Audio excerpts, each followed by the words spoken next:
Hey you guys, welcome back to my channel for another video. I hope you are all doing well. Another month just flew by, so this is going to be my September homeschool update video. I'm going to be sharing what's working for us, some of the things I'm loving right now, and just some of the things that are on my mind during this season of homeschooling. So before I start chatting, I want to hear from you in the comments. I love hearing from you guys. So if you feel inclined to do so, I would love to know what's one big win that you had in your homeschool in September. For me, I'm inclined to say that consistency was a win for me, because there were definitely days last month where I was not motivated to do certain lessons. And I find that the temptation is real to skip things or push them to the next day. I don't know if you guys ever feel like that. I really do love teaching my kids. I love being a homeschool mom, but some days it's really hard for me to want to pick up those teacher's manuals and get moving to the next lesson. But that's what you have to do, right? It's okay to rearrange things here and there, or to take breaks, or go on an impromptu field trip or whatever. But at the end of the day, we have to make sure that we teach our kids and make sure they're learning. That's our job, at least one of our jobs as homeschool moms. But I can't lie about it and say that I wake up every morning super excited to tackle the spelling curriculum or work through an English essay.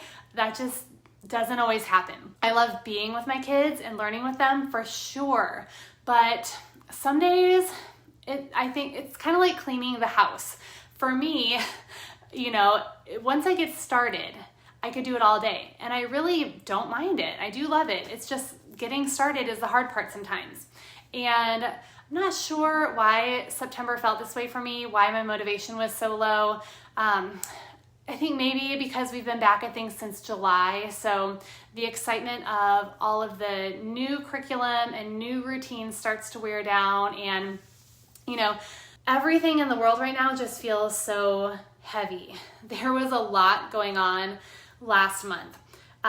September is also the month where all of our sports and extracurriculars really ramped back up. So we were busier in general, and I think just having less time to relax and breathe a bit started to get to me. So all that to say, motivation was down a bit last month on my end, but I feel pretty happy with being able to stay consistent with our work through all of that and just keep my kids on track and in a good routine for them. I think that the things that really helped me stay consistent were having good routines in place from the beginning. That's a big one. I'm a box checker, and having Homeschool Planet all set up really helps me stay on track on days even when my motivation is low. And we've been doing this for years, not just with Homeschool Planet, but establishing that routine and rhythm for our homeschool. And as my kids are getting older, I definitely see fruits from that consistency. The other thing that helps me is to just remind myself that it is not always going to feel like this. I'm not going to drag through every day, hopefully not anyways, but hard days are a part of life, and reminding myself that those days are fleeting can be a big help if, mentally, if I'm in a slump.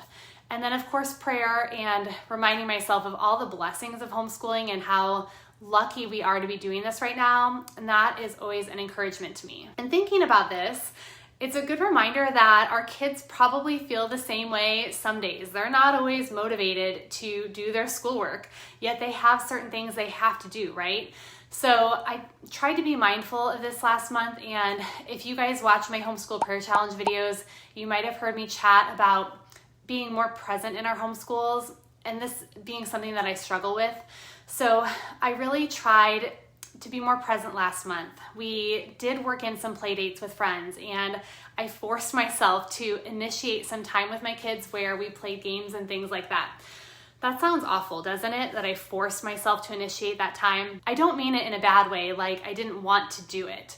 But by force, I mean that I don't often feel like the fun mom. It's hard for me to make that time to just play with the kids these days or giving my undivided attention to them, because there's always something else I feel like I should be doing. But I know that that's a lie from the enemy, because really, when I think about it and take an eternal perspective, not much more is important than being with my family and building those relationships with my kids right now. That's what God has called me to do at this point in my life. So I was intentional about making time this month, maybe not as much as I could have, but it was a start, and I'm going to continue praying about it and allowing God to work on my heart in this area, because I do enjoy those things. And I think that those moments that we make can go a long way in our kids' motivation. When they feel that connection with us, it's maybe easier for them to then want to do the things that we're asking them to do.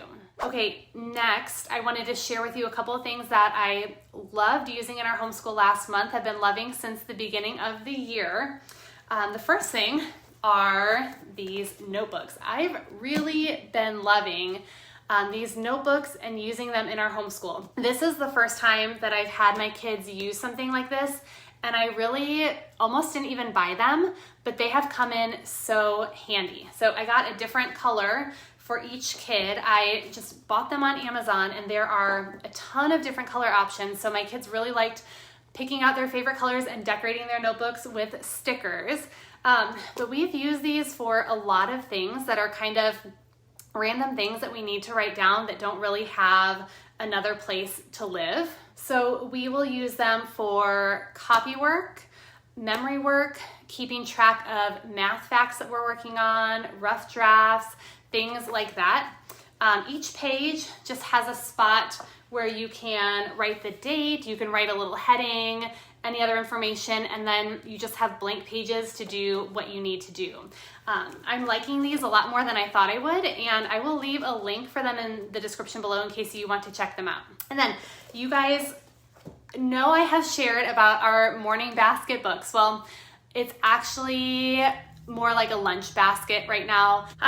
But I worked with Master Books earlier this year and got to review one of their morning basket packages. And I just really love the books that are included in this. And I'm really excited because this month, Master Books is sponsoring my monthly giveaway, and they are giving you guys an opportunity to win a Faith Grower morning basket from them. So I hope you will enter the giveaway and share it with a friend or two. So let me show you what is included in the Faith Grower morning basket and what you can win. So the first item are these coloring books.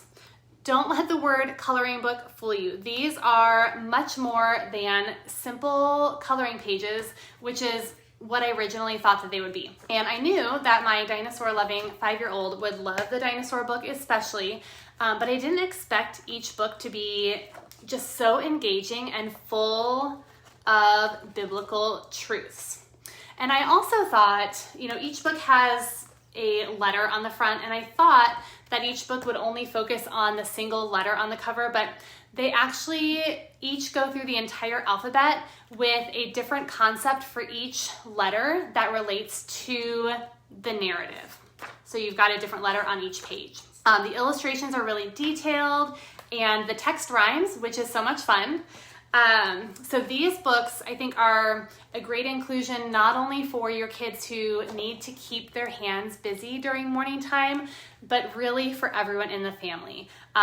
They're also pretty cheap, so if you want to pick up a couple for your kids on the side, if you have multiple kids that want to use them, it won't break the bank. All right, so that's the first thing that is included. The second thing are these true stories about Jesus books. So there's 3 of these that are included. And I love the beautiful illustrations in these books as well. But my absolute favorite part is how each of these books point to Jesus through Old Testament history. As someone who didn't grow up seeing Jesus throughout the entire Bible, this is something that I'm so thankful to have the opportunity to teach my kids. Each of these books begins noting that it's a true story, and it tells where that story can be found in the Bible.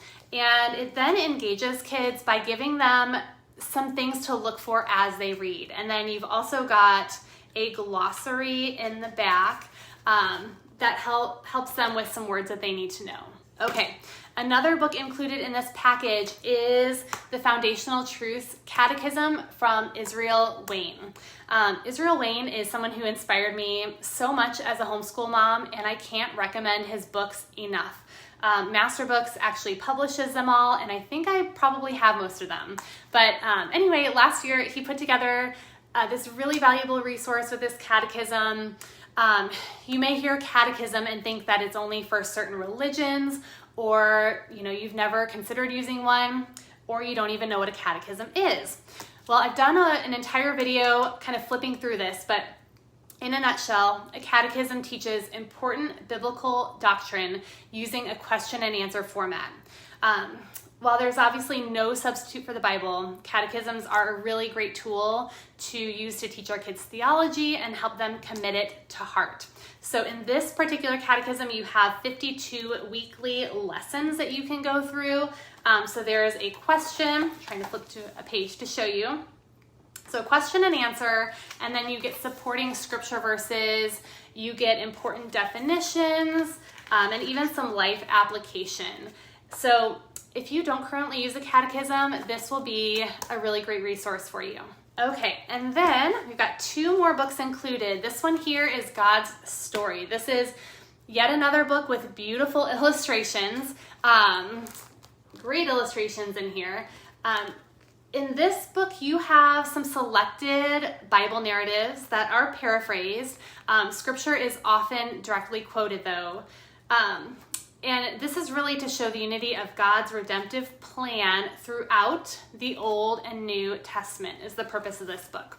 And I love how this book was really designed to use with kids of all ages.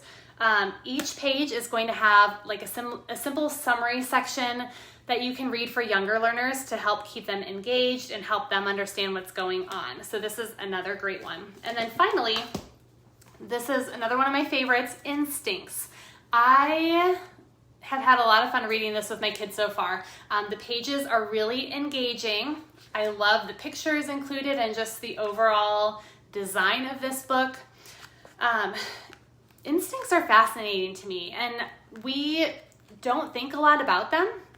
I think that studying instincts with my kids will give us a great foundation to support the fact that all of life could not exist in the way that it does without a creator.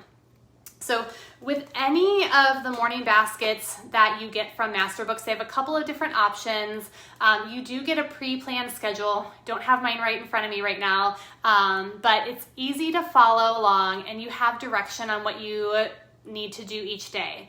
So I know this prize is going to be a blessing to anyone who wins. These books are amazing. So please go enter the giveaway after you finish watching this video. I will leave a link in the description below to the page on my blog where you can do so. Okay, I also wanted to show you guys our bag that we have been working on as part of our kindergarten curriculum. So this is our bag so far. I think I talked about this in one of my other videos, but we're using My Father's World kindergarten curriculum, and every week we have a new kind of a phrase to remember and a little badge that goes with it. And I told you guys how I usually copy the badges on the bag, and then I'll write the phrase, and then my kindergartner colors it in. He has loved this project so far and is really excited to be done so we can take his bag out and he can use it. But I just wanted to show it to you guys. I think it's turning out really cute so far. So we have done 6 badges, and this is what it looks like. So if you guys are using this curriculum and are looking for some fun, just a fun idea to do with your badges, I highly recommend this. With my kindergartner, we are getting to the point in our curriculum where we are starting to blend letters and sounds together. It's going well. I am liking the approach My Father's World takes to learning to read so far, but I can't say that my nerves aren't kicking in a little bit, and I'm having to just trust the process. When I started homeschooling with my oldest son, I threw a lot at him because I was so nervous about making sure he learned everything I was supposed to teach him. So when my oldest was in kindergarten, we used My Father's World, but we also used All About Reading and Explode the Code and Singapore Math. It was a lot, but we were also a lot less busy at that point in time, and it didn't feel like a lot to me. Now, if I tried to do all of that, I just don't think I could realistically make it happen. But that being said, I'm hoping that what we're using will continue to build a good foundation for my youngest and help him learn to read well. We are also supplementing with Reading Eggs a little bit. He loves to use that app, and we're kind of moving at a similar pace with that as we are with My Father's World. So it's been a good reinforcement so far. For my older kids, you guys know we are using My Father's World, Creation to the Greeks. There's a lot that I like about this curriculum, but my brain is already starting to think ahead a little bit, and my wheels are turning as to whether or not we are going to continue with My Father's World next year, or if we're at a point where we need to pivot to something else. So I'm really loving the Bible portion of the curriculum and how it lines up so beautifully with what we are studying history-wise. I love that. We've also really enjoyed studying some of the Greek root words, and we've also really loved the read-alouds that have come with the curriculum. But that being said, there are a few things that I'm not loving as much right now. For starters, I feel like the history is a little bit too light. I think I'm missing a little bit our history curriculum from last year when we used BJU Press. That's definitely a more traditional curriculum, whereas this one, there are multiple books that we use for history, so we'll read little excerpts about the same topic from a couple of different books, and I'm just not sure that this is my preferred style of teaching. Maybe that's part of my slump. It just feels kind of jumpy for me, if that makes sense, even though it's all good material. I'm just not necessarily loving jumping between 3 different books some days to cover history. That's just me. And the books are great books. There is one textbook, but there are other ones that are a little bit hard to read aloud. They have a lot of little pictures and captions and things that just feel kind of hard to read and teach to 3 kids at once. So, as much as I love My Father's World, I am starting to think about other possible options for next year. That's kind of hard to say. Next up for us would be Rome to Reformation. And I know there are parts of this that we wouldn't even necessarily need. Like, since this year we're studying the Greek roots, next year they learn Latin roots. Well, we're already doing a Latin curriculum, so that in particular would be something that we would skip. So I don't know, you guys, I've heard a lot of good things about Mystery of History. I'm thinking about looking into this, and I saw on their website that it can be used technically for 1st grade and up. So it's something that all 4 of my kids could possibly use together next year, rather than me having to do something separate for my big kids and then my 1st grader, even though there's going to be other things that are separate. There's just a lot. It feels like there's a lot to think about. I think because I've used My Father's World for so many years, there's that level of comfort there, right? So this is just something I'm going to be researching more and trying to figure out the direction that I want to go. Last curriculum thing I'll mention, this year, Essentials in Writing is new to us. We are using their 6th grade program and their 7th grade program. So far, we're still kind of in the grammar part of the curriculum, which has been really good, and it's been really thorough, I think. And in a few weeks, we're going to move on to more writing composition. That's what I'm really looking forward to, because that's where I think my kids need some more work. Things like paragraph writing, writing summaries, essays, research, things like that. We aren't there yet, but so far I'm liking the curriculum. I did sign up for the scoring service, and that did begin last month. My son has submitted a couple of things to be graded, and I'm thinking about doing a walkthrough of this curriculum and showing you how this works in a couple of months, because it's actually really neat. So far it's just been a simple paragraphs showing grammar concepts that my kids have submitted, but it's been good for them to see feedback on their writing from someone other than me. I think I need to take a step back a little bit, because I'm still tending to grade and give feedback before they submit the assignments. maybe that's okay, but I think I want to slowly step back from this and start giving them more ownership and responsibility over their assignments. Because we really don't keep track of grades yet, it's kind of just practice for them at this point before it really starts to count for a transcript or something. So I'm hoping that this will help them build some good skills and responsibility. And I also tend to be really nitpicky when I grade, and I know that I can come across as overly critical. This is another thing that I struggle with. It's not that I want to be critical of their work, I just want them to do well, and I know what they're capable of. So I'm curious to see how this will go the rest of the year, submitting these writing assignments to be graded by someone else. I will keep you updated. Okay, let's wrap it up and talk about what's coming up this month. In October, we are traveling later this month. I have a marathon coming up, and I will say that it's kind of weird. I'm not sure how I'm feeling about this. It's been a few months since my last race. From last October through April of this year, I did 6 marathons, and so it's been a long time for me. You guys maybe know, if you followed my channel for a while, that I love to run. I've done a marathon in a lot of states.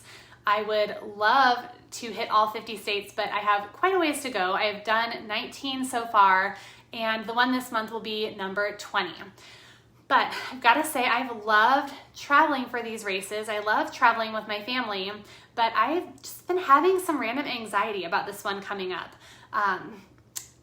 I don't know why. I'm not looking forward to it as much, so I'm praying about it. I would ask for prayers this month for more peace about traveling and for a safe trip, a safe race, all of that. I want to be able to relax and enjoy the time with my family, but for some reason, I'm just feeling anxious about it.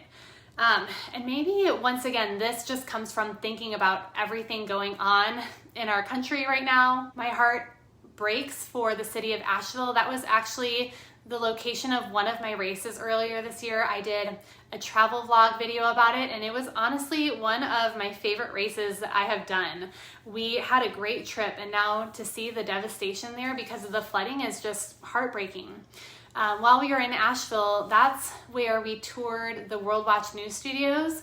They have studios located in Biltmore Village, so they were hit hard by the storm and have extensive damage to their buildings there. It's hard to know what to do sometimes when things like this happen and you feel kind of helpless. I am going to leave a link that I found down below where you can donate to support World Watch News and their company if you feel led to do so. I know they have made a big impact on our homeschool with their daily news show, and it's just one small way that you might be able to help out. Anyway, homeschool wise, next month my son will also be starting a new science curriculum. He is wrapping up with Science Shepherd, which we have loved, but we are going to try Science in the Atomic Age next from Berean Builders. I am waiting for some supplies to come in for that, but I will give you guys an update and flip through once I have everything organized for that. I'm also sharing about a new creative writing program next week, giving you a really in-depth behind the scenes look and sharing my thoughts about it. So make sure you keep your eyes out for that video next week. Thank you so much for watching and catching up with me today. Don't forget to 1, enter that giveaway, and 2, share your September homeschooling win in the comments or just any thoughts or questions that you have. I love hearing from you guys. Give this video a thumbs up, and I'd love for you to subscribe to my channel if you haven't already so that you don't miss out on future content. I'll see you next time.